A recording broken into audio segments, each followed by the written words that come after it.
Dan kita juga udah bahas sebelumnya, wali ada penci dan zahir 7, tapi saya kembangkan jadi 9. Ada 9 ciri zahir wali. Masih ingat gak? Lupa kan? Gimana antum ini? Ya, coba kita ulang lagi deh. Jadi biar nyari wali itu gak usah nyari. Jadi wali itu gak hanya kayak wali majzub, gak hanya yang bisa baca kitab, ya, tapi banyak yang bisa baca kitab bukan wali, tapi yang pasti dia wali murid. Ya, walinya anaknya. Yang pertama, memandang dia membuat kita terkoneksi dengan Allah. Itu halaman 184. Ya, ini cetakan Maktabah Tsaqafiyah Diniyah, ya.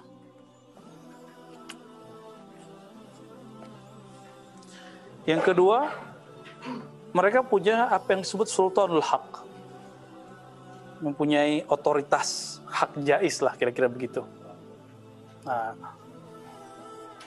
yang ketiga punya firasat. Ini bukan firasat ilmu psikologi, ilmu nafs yang ditulis oleh Al-Imam Fakhruddin Ar-Razi. Ada kitabnya Al-Firasah, bukan firasah yang itu. Ittafaqa fil ism, ikhtalafa fil musamma. Namanya sama, tapi isinya beda. Baik. Terus ilham. Wali harus ada ilhamnya. Ilham beda firasat apa? Kan selama ini kita nyamain ilham sama firasat. Benar nggak? Apa beda ilham sama firasat? Firasat itu khatarat yang datang cepat, set, masuk ke dalam kalbu. Tapi disebut firasah. Ya, satu akar kata dengan fars. Apa arti fars? Bukan sya, sin, tanpa nuktah. Suka naik kuda, ada kuda untuk yang cepat, itu disebut dengan fars, ya. Salah satunya kuda cepat itu disebut. Maka dimajazikanlah dengan kuda cepat, disebutlah firasah. Cepat masuknya, itu firasah. Kita ini semua dapat firasat loh. Antum pernah dapat firasat semua, sadar nggak? Perasaan nggak enak mau jalan, kayaknya ada sesuatu deh. Pas udah mau nyampe keribat baru ingat, handphone ketinggalan. Jadi orang sekarang tuh panik kalau handphone nggak kebawa. Ya, aneh nggak tuh? Coba zaman-zaman masih muda dulu gitu nggak? Handphone nggak ada. Ya, jadi kepanikan itu sekarang sangat cepat terjadi. Padahal itu bukan bagian dari diri kita. Cuma orang sudah menganggap itu bagian dari dirinya. Maka ta'alluq bimasi wallah ini memang bikin orang sengsara. Maka orang paling merdeka di dunia itu orang yang nggak butuh handphone. Bukan berarti dia wali ya. Nggak butuh handphone, nggak butuh itu. Itu paling nyaman hidupnya itu. Hidup itu terasa lebih bermakna daripada kita, ya. Kita ini mungkin antum yang sudah menikah hidup berdua, tapi alamnya beda. Satu Facebook, satu apa gitu.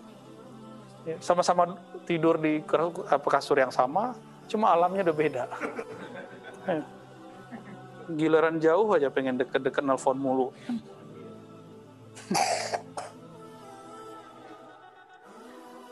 Ilham, jadi ada ilham. Ilham itu malakiyan.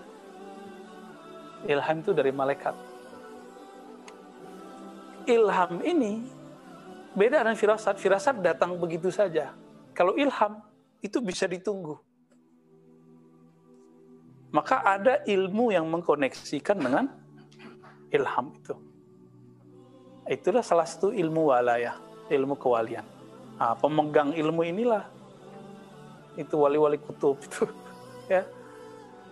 Thariqat biasa nggak ada, karena thariqat biasa sibuk di wirid dan zikir. Ya mohon maaf aja ya. Saya kan lumayan juga, alhamdulillah Allah pertemukan dengan ilmu-ilmu tarekat. Ternyata sibuk di wirid zikir. Tapi wirid zikir itu adalah muqaddimah sebelum dapat ilham yang bagus. Nah, cuma kadang-kadang kurikulum nggak jalan. Muridnya udah bertahun-tahun zikir wirid. Nggak diajarkan teknik mengelola ilham, mengelola firasat. Ada tekniknya. Ya, ulama kita ada yang mewarisi itu. Jangan dikira ilmu itu udah mati. kalau mati kiamat dunia. Ya, nggak ada lagi warasatul anbiya. Anbiya itu diwariskan, karena anbiya itu dia dekat dengan ilham. Tapi untuk nabi disebut wahyu. Maka kalimatnya di sini bukan wahyu, tapi ini pembuktian bahwa memang beda nabi dengan wali. Itu beda. Nabi ranahnya di mana, wali ranahnya di mana. Setinggi-tinggi wali itu adalah paling rendah 1 derajat di bawah kenabian. Ingat kaedahnya. A'lal awliya adnal anbiya. Oke. Setinggi-tingginya wali itu serendah-rendahnya nabi. Di bawahnya nabi 1 langkah. Yang kelima apa? Man azahum suri'a wa uqiba bisu'il khatimah. Ciri-ciri ini antum nggak percaya orang ini wali. Ya udah nggak apa-apa, tunggu aja, sakitin dia, nanti duluan mana yang mati. Ketahuan. Ya. Kalau antum mati duluan kan enak ngelihatnya. Ya, su'ul khotimah nggak gitu. Biasanya su'ul khotimah. Jarang nggak su'ul khotimah. Ya, geser lagi. Masih bisa nih, masih ada lowong nih. Ya.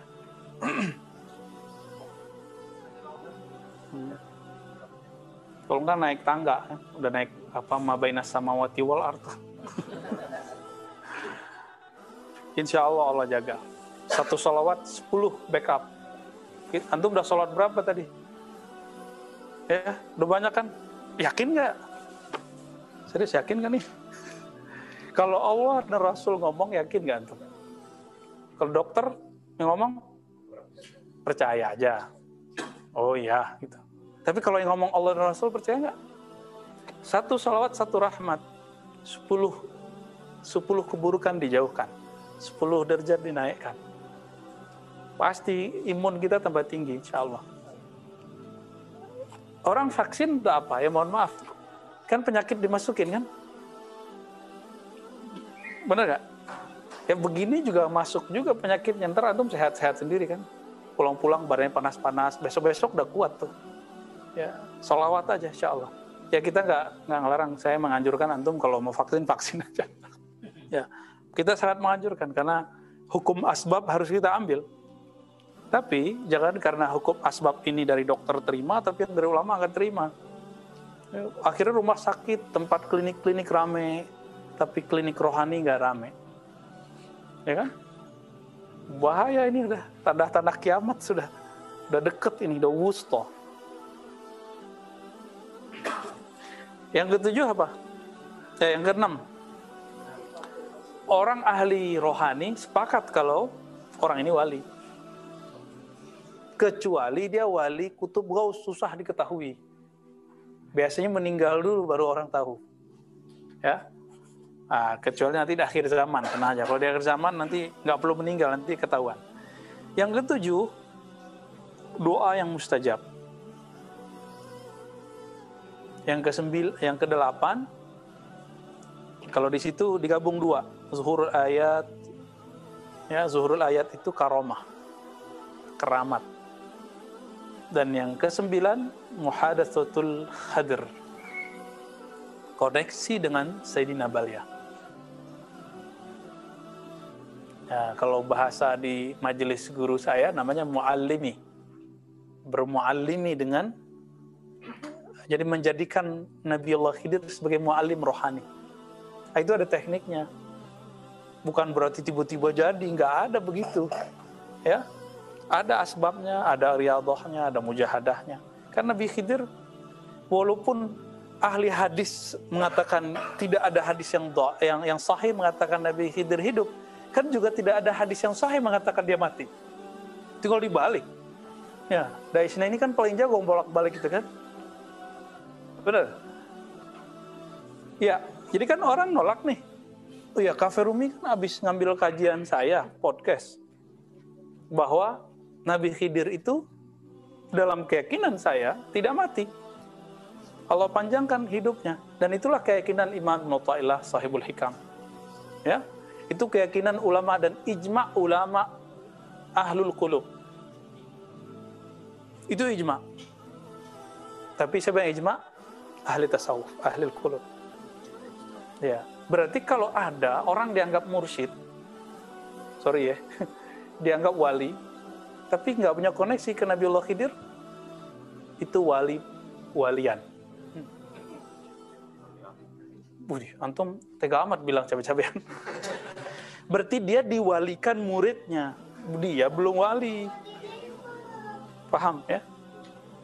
Karena selevel Nabi Musa itu dinaikkan ma'rifatullahnya ketemu Nabi Khidir. Itu kan ceritanya cuma satu Nabi Musa. Sebenarnya hampir semua Nabi setelah Nabi Musa begitu. Asbabnya itu harus ada. Coba, kita ngomong begini, itu disebut khurafat loh.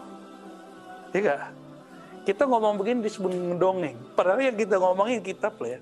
Kitab ahli hadis. Ini ahli hadis. Sezaman dengan Imam Bukhari dan Tirmizi. Namanya kan Al-Hakim Tirmizi juga. Yang satu lagi Abu Isa At-Tirmizi. Antum bisa bayangkan kalau Nabi Khidir sekarang hidup, muncul di hadapan mereka. Ayo gimana tuh? Terus melakukan apa yang dilakukan seperti di depan Nabi Musa. Bunuh anak kecil. Ya kan? Itu kira-kira gimana? Orang kayak Wan Sekhan aja disebut gila sama orang.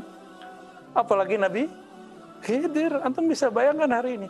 Maka ilmu ini kalau dibuka, betullah kata Sayyidina Abu Hurairah, Ibnu Abbas, kalau aku jelaskan ini, laqutiat, ya, akan terputus bi al-hulkum. Ini keputus nih, mati dibunuh orang. Halat coba buka dikit. Dia buka dikit. Udah.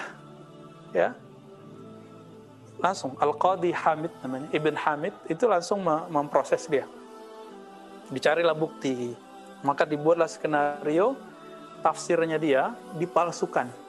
Jadi imlaannya itu diisi yang lain. Apa isinya? Kalau haji cukup ke rumah, di rumah aja haji. Nggak usah kemana-mana. Terus disebutkan tafsir macam-macam. Beliau apa katanya ketika dihakimi? Itu tertulis kisahnya dalam kitab Imam Zahabi, Syiar A'lamin Nubala. Zahabi ini kan termasuk yang menganggap kafir kalam Hallaj. Tapi dia tidak mengkafirkan sirnya Hallaj.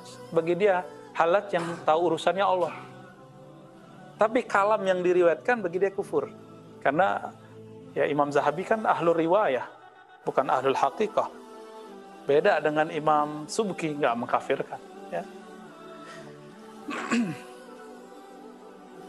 ya antum bayangin aja deh. Ya. Kalau Nabi Musa nggak tahan melihat Sayyidina Al-Khadir, Baliyah bin Mulkan, melakukan hal-hal yang cuma 3 disebutkan ya. Kalau dalam riwayat yang kita terima, itu 6 tahun. Wallahu a'lam. 6 atau 7 tahun Sayyidina Musa membersamai Nabi Allah Khidir. Ya, tapi yang disebutkan cuma 3. Gimana tuh? 7 tahun. Membersamai suhbat, ya, suhbah. Kalau sekarang ada istilah suhbat, ya. Bersuhbah, berguru kepada Sayyidina Al-Khadir. Itu 6 sampai 7 tahun. Yang disebutkan cuma 3. Itu Nabi Musa udah nggak tahan. Sampai kemudian yunkir kan, mengingkari, dan dia lupa dengan MOU-nya, kontrak belajarnya.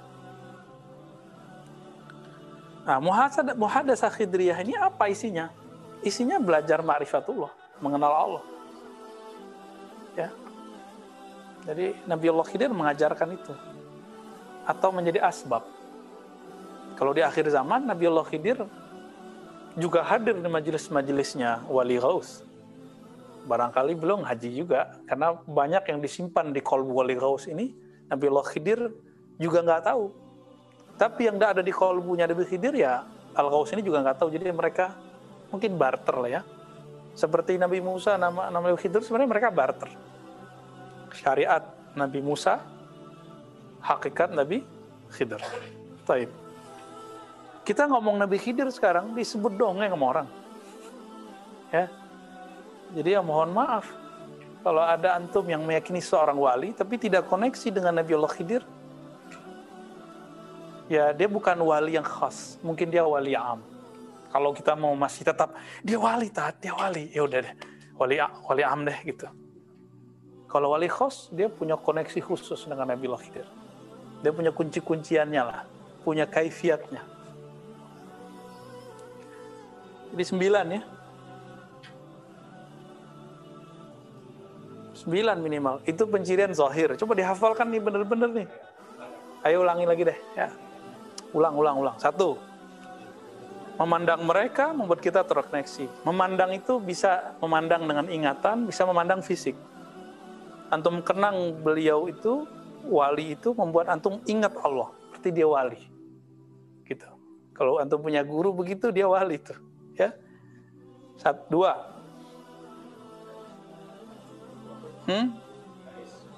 Punya sultanul haq. Yang ketiga, firasah. 4, ilham. 5, siapa yang menyakiti mereka, maka Allah akan membalas orang yang menyakitinya, dan su'ul khatimah. Yang ke-6, kesepakatan ahli ma'rifat bahwa dia wali. Disinilah bab la ya'riful wali ilal wali. Yang ke-7, doanya mustajab. Yang ke-9, 8, karomat. Yang ke-9, terkoneksi dengan Nabi Khidir. Masih ngotot aja, nggak ada riwayat sahihnya, Ustaz. Mengenai apa? Kita tanya balik. Bahwa Nabiullah Khidir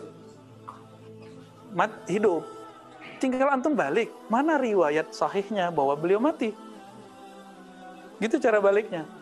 Itu enaknya kalau kita afala ta'qilun, pakai akal yang Allah sudah titipkan. Dan itu wajib loh, afala ta'qilun itu. Karena dalil itu ada dalil yang hissi. Ilmu hadis, data-data hadis itu hissi. Kita dengar lewat telinga. Apakah semua yang nggak ada didengar lewat telinga? Nggak ada, kan nggak juga. Nah, terus yang kedua, dalil akli. Akal kita ngomong. Emang ada dalil yang mengatakan dia mati? Dalil tajribah, udah pernah ketemu belum? Gitu. Udah pernah nyoba belum nyari? Dan kita kemudian menemukan kisah yang sangat luar biasa. Imam Ibnu Hajar ditegur keras oleh gurunya Al-Iraqi ketika mengatakan Nabi Khidir itu mati. Digubrak meja kalau zaman sekarang. Uskut, ente diam. Jangan pernah ngomong bahwa Khidir mati. Yang ngomong siapa? Imam Iraqi, ahli hadis apa ahli hadas? Atau nggak tahu? Itu yang mentakhrij hadis Ihya Ulumuddin itu beliau. Imam siapa? Iraqi. Kira-kira yang bisa meneliti hadis Ihya Ulumuddin itu bukan ahli hadis atau ahli hadis? Ahli hadis. Dan kita bisa jamin loh sekarang, kebanyakan orang yang mendoifkan atau menolak kitab Ihya Ulumuddin itu mah nggak pernah meneliti sama sekali. Kecuali cuma 1-2 orang. Ini enggak, mereka cuma dengar dari ustadznya aja. Bahwa di Ihya ada hadis palsu gitu ya.